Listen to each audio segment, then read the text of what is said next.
Studio e emisionit Debat Plus të enjtën më 9 tetor, duke filluar nga ora 20:30 minuta, është një koqire e debatit të madh për Prishtinën.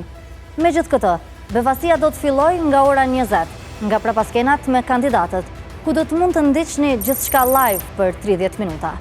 Të ftuar janë 3 kandidatë, të cilët janë renditur më së larti në një matje profesionale të realizuar nga UBO Consulting.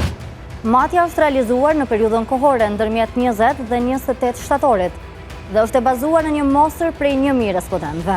Margjina e gabimit është plus minus 3.1 pikë të përqindjes e interesi për këtë debat është jashtëzakonisht i madh. Andaj në vijim do t'i shpjegoj rregullat e debatit që redaksia i ka vendosur. Në këtë kënd do t'jetë vendosur tavolina e përhershme e emisionit Debat Plus. Në këtë hapësirë do t'jenë të ulur 3 kandidatët për kryetar të komunës së Prishtinës. Në këtë ulse do të ulet Hajrullah Qeku, në ulse në mes do t'jetë Përparim Rama, ndërsa ulsja tjetër është e rezervuar për Uran Ismailin. Rënditja e kandidatëve është alfabetike dhe përfaqëson neutralitet të plot. Përballë 3 kandidatëve për kryetar të Prishtinës do t'jetë autori dhe moderatori i emisionit Ermal Panduri, që do ta drejtojë debatin.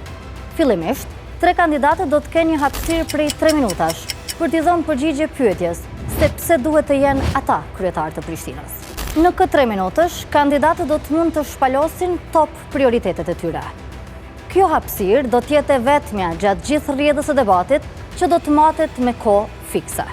Pas kësaj, debati do të hapet në 5 temat kryesore: infrastruktura, komunikacioni, mjedisi dhe siguria, arsimi dhe shëndetësia, dhe në fund do të diskutohet për çka të gjithëve na intereson: koalicionet.